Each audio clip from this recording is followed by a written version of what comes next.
everyone. I am Ayanna Devante Spencer, and today I'm going to be talking about tracking carceral epistemology through the criminalization of Black girl survivors, and I'm really excited to have this conversation with you all. So I want to start with a quote from Patricia Hill Collins' latest book, Intersectionality as Critical Social Theory. She writes, "Epistemology is implicated in power relations. It is not a passive bystander during the social construction of knowledge." In this roundtable discussion, I will share a few inquiries from my larger dissertation project on pragmatic encroachment and epistemic oppression in the lives of criminalized Black girl survivors of sexual violence. Pragmatic encroachment is an unorthodox epistemological theory that posits that whether one knows a true proposition, P, varies with regard to their practical environment or practical stakes. And Christy Dotson explains that epistemic oppression is, quote, persistent epistemic exclusion that hinders one's contribution to knowledge production.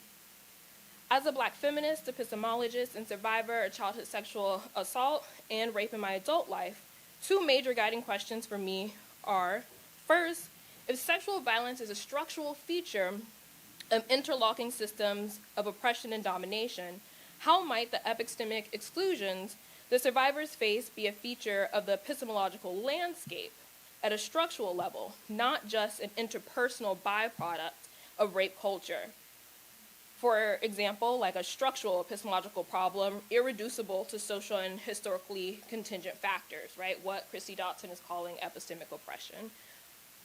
Second, as survivors of color are disproportionately punished by the U.S. carceral system for their responses to sexual violence, can a sociopolitically situated theory of pragmatic encroachment explain epistemic oppression in the lives of criminalized Black teen girl survivors? Today, I want to discuss the possibility of this term, carceral epistemology. As a working definition, I offer carceral epistemology to refer to state-sanctioned systems of knowledge verification and knowledge production that conjoins carceral logics of crime and criminality with third-person knowledge attribution. I suggest that the inequitable epistemic assessment of criminalized Black girl survivors as knowingly acting with criminal intent over knowingly acting in self-defense points to a carceral epistemology. And I want to situate it in a larger historical context by noting three important cases. So in 1850, Celia was a 14-year-old girl enslaved by Robert Newsom, a Missouri farmer and slaver. She was repeatedly assaulted by her master until she fatally struck him on June 23, 1855. The moral considerations in support of Celia were deemed irrelevant in the state of Missouri versus Celia, which concluded with a first-degree murder conviction and hanging sentence. In 1975, Angela Davis shared the story of Joan Little with Ms. Magazine to rally mainstream anti-rape feminists to consider the dialectics of rape as imbued with various intersecting oppressions. Joan Little was a 20-year-old sexual assault survivor imprisoned in a jail in North Carolina. Her assailant was Clarence Alligood, jailer in the small town, who was found dead in Little's cell on August 27th as a result of stab wounds from the ice pick kept in his desk. Little was charged with first-degree murder for her self-defense. And currently, in 2020, Crystal Kaiser, a 19-year-old Black girl, is facing life in prison on murder, arson, and armed robbery charges in Wisconsin.